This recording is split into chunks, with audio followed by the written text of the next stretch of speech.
Pozdrav agroumjetnici, evo nas u novom videu, a u ovom videu prskamo repicu. Prvi puta ove godine, ali ne i prvi puta ove sezone. Znači, prvi put nam je sada sa insekticidom u ovoj godini protiv pipe. Inače smo do sada odradili 2 tretmana već, znači stavljao sam insekticid i sa herbicidima i sa fungicidom u jesen. Znači 2 puta. Bio je neki problem sa puhačima, gusjenicama, čak mi na onoj strani 1-2 prohoda malo i pali, zato jer je pojeđeno, odnosno pojedeno. Ali u globalu sam jako zadovoljan za sada, prihranjena je, za 200 nešto kila, 15 i kana pomiješano, pola i odlično se budi. Ima štete od divljači, ali mislim da to neće biti problem. Mislim da to neće biti problem ako sad više dalje neće dirati. Sad je problematično dok se ona probudila i dok krene puh gore, dok se krene jezuživati, tada koju jedu, onda je problematično. Ali ovak mislim da ne bi trebalo biti problema. Sada, koliko ćemo još prskanja imati što se tiče sjajnika, to ne znamo. U globalu je to najmanje 2 puta, ali vidjet ćemo. Čekaju još jedna prihrana za nekih, pa nemam pojma kako se to bude kretalo, ali ako nekakvih, ja bih rekao 2-3 tjedna bude neka kiša, ja mislim da ću prihraniti i drugi puta. Sad, ono što primjećujem, a ne znam jel, ne mogu sa sigurnošću reći,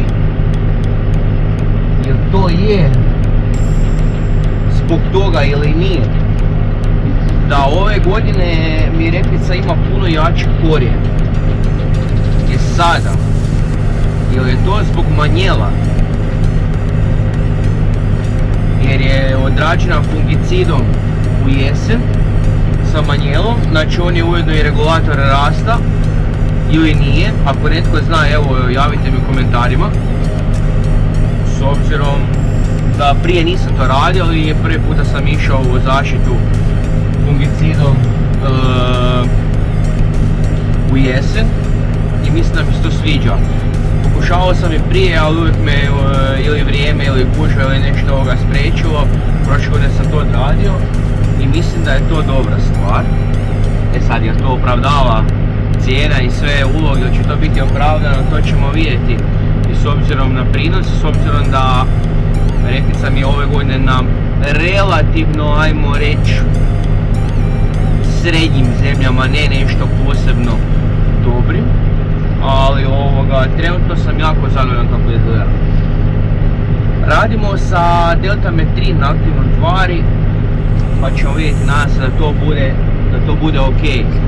Dosta ljudi upozorava na pipu, ima je, ali ja je ne primjećujem baš pretjerano puno, da budem 100% iskren.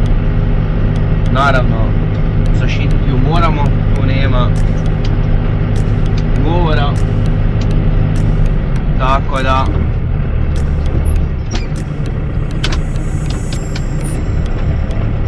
nadam se da će to biti dobro.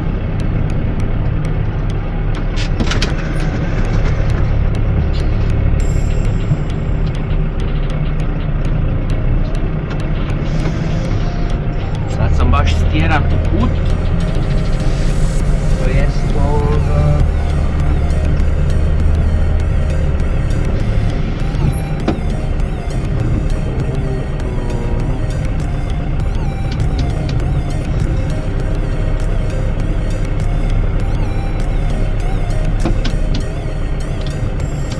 sad sam se zbunio.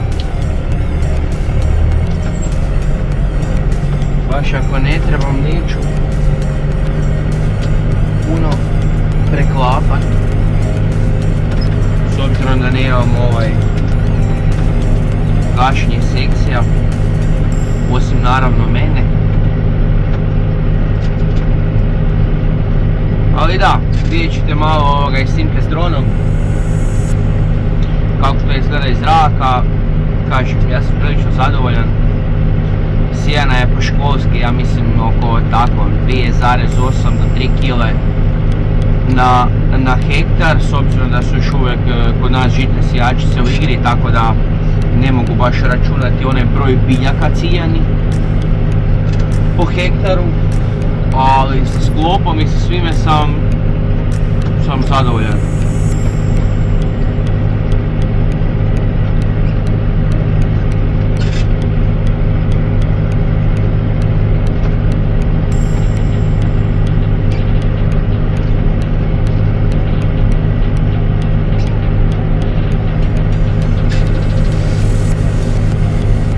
Bila je dosta ljubičasta u zimu i jesen, nisam ove godine nešto pretjerano osnovnu gnojidbu radio, inače idem sa 300 kg najmanje po jutru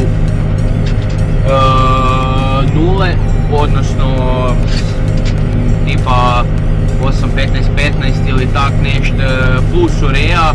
Ove godine to je bilo samo 200 kg po jutru, 8-15-15.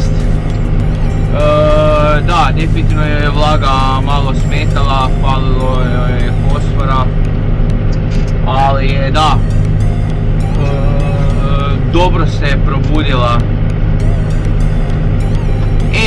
Sad je samo stvar da nas opet vrijeme posluži, naravno problem su nam mrazevi kasni, nadam se to neće biti baš pretjerano, kao i svemu, kao i sa voćkama i sve, sad je sve krenulo, tako da vidit ćemo, ali mi slobodno javljajte kako je kod vas stanje sa usjevima i sa repicom. Do tad, ekipa, pozdrav i vidimo se u novom videu, zapratite i lajkajte naravno sve to kako to već ide. Nemojte biti škrti. Bok!